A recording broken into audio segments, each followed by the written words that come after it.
On this video, I would like to continue the speech of Eliphaz. I've been working slowly through the book of Job, looking at the Hebrew text, reading the Hebrew, doing a inductive grammatical analysis, followed by by verse type of commentary or comments. Let me just lay a little bit of the foundation here in terms of vocabulary. And beginning at verse 8, ulam would be but, uh, divra would be like cause, reason. Heker would be a thing searched out or something searched out. Niflaot is a hifil participle meaning wonderful acts. Matar means rain. Shafal the meaning is low. Kadar, to be dark. Sagav, to be high.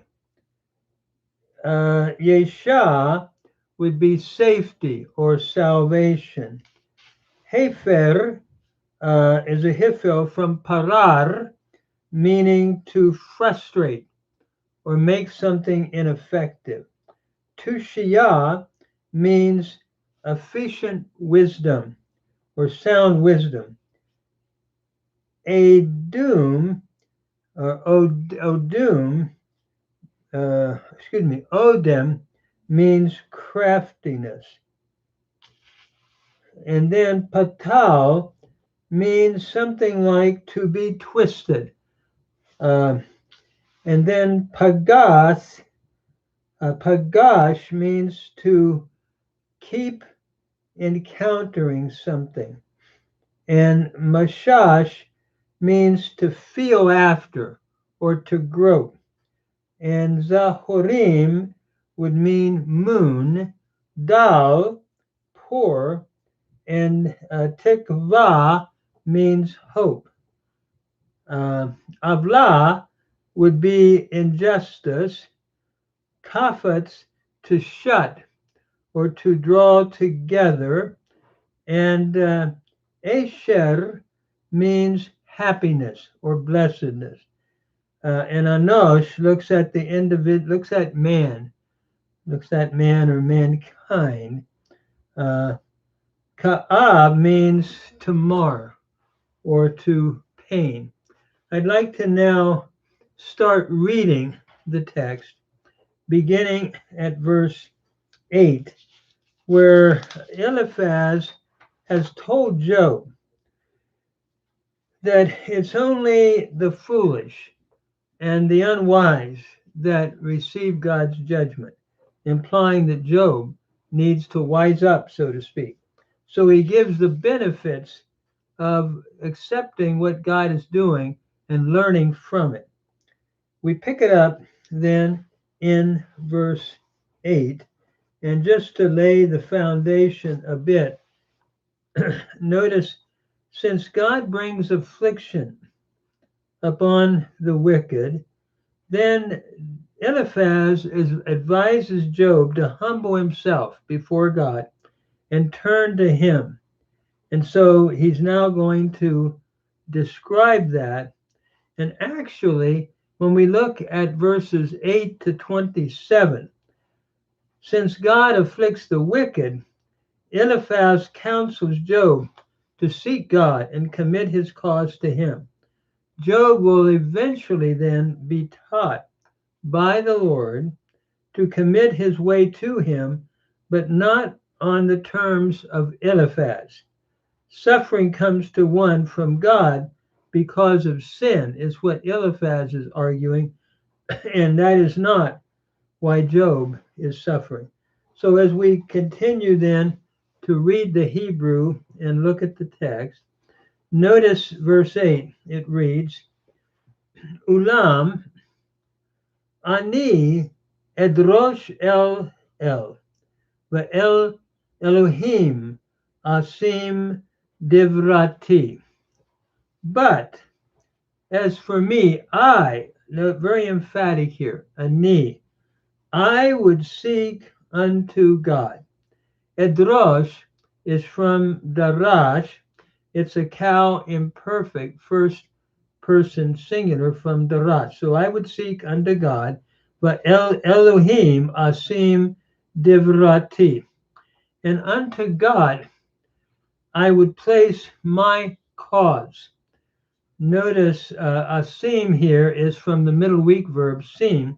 It's a cow imperfect, first person singular. So I would commit my cause to God. If I were you, Job, is what Eliphaz is saying. And again, Eliphaz is telling Job, as we said, to humble himself before God and turn to him. And so as we read the next verse, he describes the greatness of God. Oseh gedolot ve'ein heker, niflaot ad ein mispar, who does great things, and that which is not searchable, marvelous things without number, until there is no number. Notice here, Oseh is your cow participle, masculine singular from asa, the one who does great things without searching. Niflaot, marvelous things, things that basically are without number. God is doing wonderful things, and that part is true. And notice here, niflaot is a participle from pala, things that are wonderful, wonderful acts he is doing. This is from pala. I'm going to take things having been wonderful. I'm going to change that to a nifal participle, feminine plural, from palal. So he does wonderful things without number. And then verse 10, Hanotain matar al pnei aretz, who brings rain upon the face of the earth, Visholeach mayim al pnei chutzot, and who gives rain upon, as we said, upon the face of the earth, and who sends waters upon the fields, upon the face of the fields. Notice Hanotain is from Natan. It's the cow participle, masculine singular from Natan with the definite article, who gives rain upon the face of the earth, and who sends waters upon the fields, the face of the fields. Sholeach is from Shalach, another cow participle, masculine singular. And here we have a repetition, a part of poetry, synonymous repetition, showing God's greatness and what he does. And then how he sets up on high those that are low. Lasum shefalim lamarom. That is, to set up the lowly, or the ones low, on high, or to that which is high, to a high place. Notice lasum is the infinitive construct from sim, so he sets up the lowly on high, and the ones who are mourning, they are exalted to safety or salvation. The kodarim sagavu yesha. Notice here we have the kodarim from kadar, to mourn, another participle, Cal active participle, masculine plural from kadar, or kadar. And those that mourn are exalted or are lifted up to safety, to yesha. Notice here, sagavu is from sagav, to exalt or to elevate. So those that are mourning are elevated, lifted up to safety. I'm reminded that I've been going through the Beatitudes, how Jesus said, "Blessed are they that mourn, for they shall be comforted." And so what he's saying here can be true. But again, as he's leading into what he's going to say, it's not true that Job is a sinner. And so you learn these things, Job, and then give yourself to the Lord in allowing him to discipline you. It's interesting as we get to verse 11, really from verses 9 to 11, it describes why Job should turn to God. The sovereign God keeps the poor and humble safe, performing wonderful miracles for them. He confers honor upon the humble and lowers the status of the proud. We have a New Testament parallel to this in Luke 1:52. The same thought. So while that is true, again, it doesn't follow in the application, I should say, that Eliphaz is going to make. And so in the next verse, verse 12, Mefer makshavot arumim, velo ta'asena yedehem tushiyah. He frustrates the thoughts of the crafty, of those who have been crafty. Notice here the root is parar, and what we're looking at here is an imperative, a hifil participle. I should say a hifil participle, not an imperative, but a hifil participle from parar, and meaning to frustrate. So he frustrates the thoughts of the crafty, those who have been crafty, and so that their hands cannot perform anything substantial. Velo ta'asena yedehem tushiyah. Tushiyah means something substantial or meaningful. Ta'asena is from the root asa, to do. It's a cal imperfect, second feminine plural from asa. So that their hands can perform nothing that is substantial.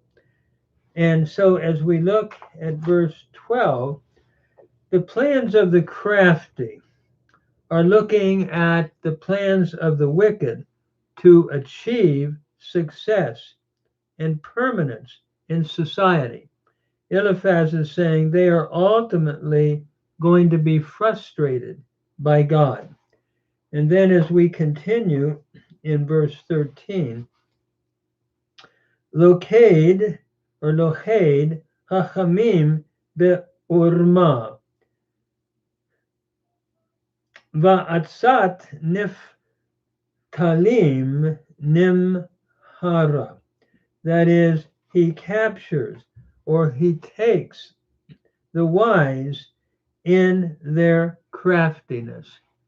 Notice Lohed is from lakad, to capture. Here we have a cal participle, masculine singular from lakad, who captures or takes the wise in their craftiness, and the counsel of the twisted, or those that are, we could say, those that are wily. In other words, they're going to be carried away headlong. Notice Va'atzat Niftalim is from Patal, and we're looking at a nifal participle, masculine plural, from Patal, meaning something like to act wily or deceptively. So the counsel of the wily is carried away headlong, or is carried away. Nimhara, we now are looking at a nifal participle, second masculine, a nifal perfect, third feminine singular from mahar. So the wily are carried away, hurried away, we could say. And Yomam Yefageshu Choshek. In the daytime, they meet darkness. V'chalayla Yemash Shu Vatsa Horayim. That is, in the dark, or at noon, as night, they grope in the noonday.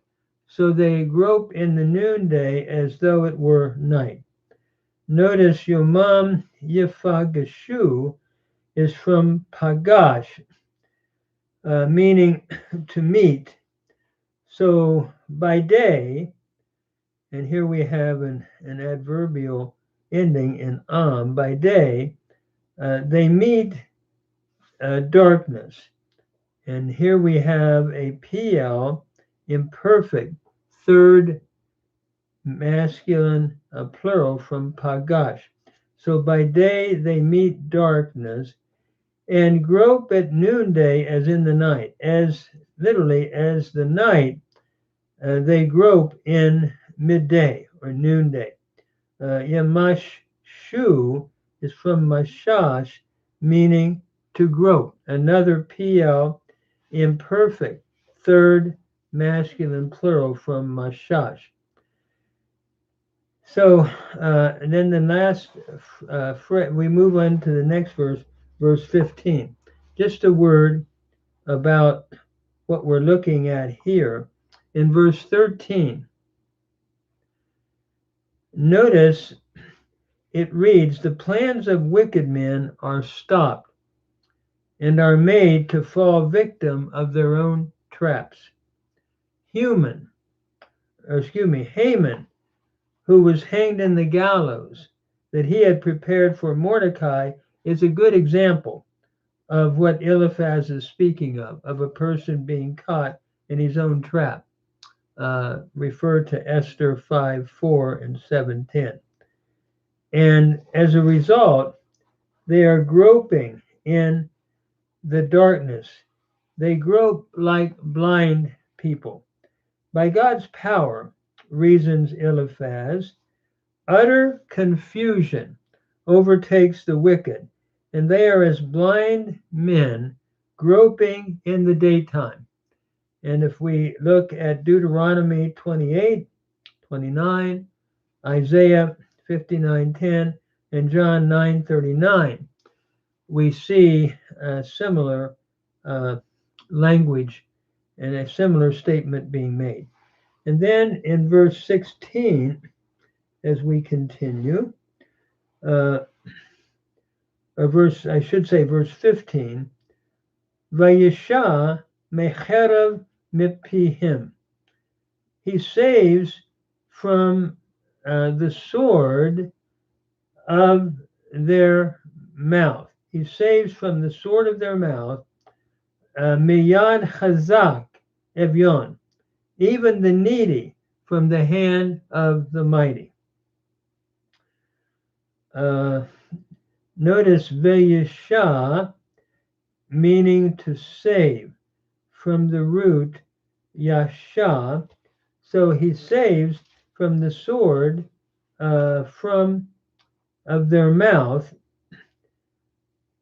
Follow then from the hand of the mighty, or excuse me, from the hand, the needy, from the hand of the mighty.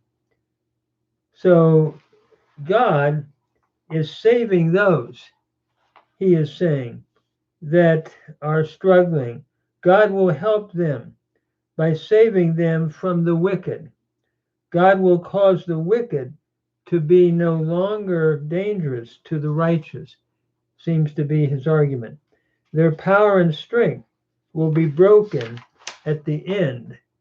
So he's now going to come back, having set forth some of these claims, to talk about Job and his need to commit himself to the Lord.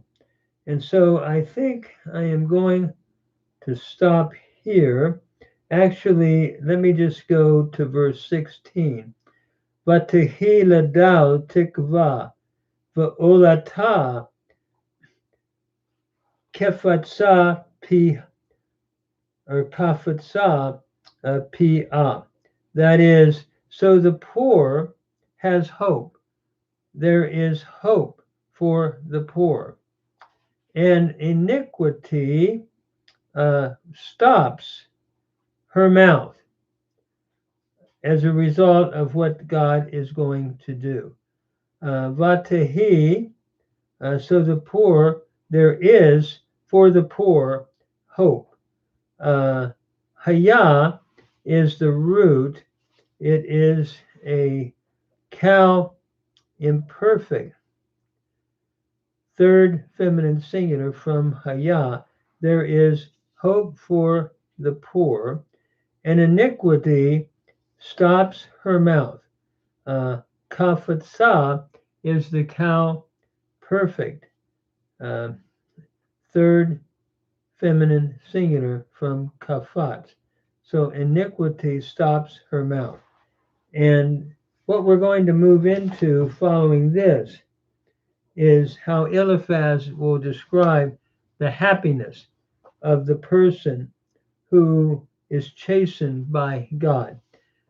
As we look at this next section, then actually before getting there, he's showing the might of God and what God does for those that trust in him. God will help them by, as we said, saving them from the wicked. God will cause the wicked to be no longer dangerous to the righteous. Their power and strength will be broken in the end. So he's going to go on now and tell Job to trust the Lord and accept his chastisement and what is going on. I think I'm going to stop there. I'm going to try to hold these to about 20 minutes as I'm walking through it. And I hope this is helpful. If I'm making any mistakes, feel free to correct me. I'm enjoying just plowing through this. It's very difficult in a lot of ways, for me anyway, the Hebrew, but I enjoy it very much. Thank you.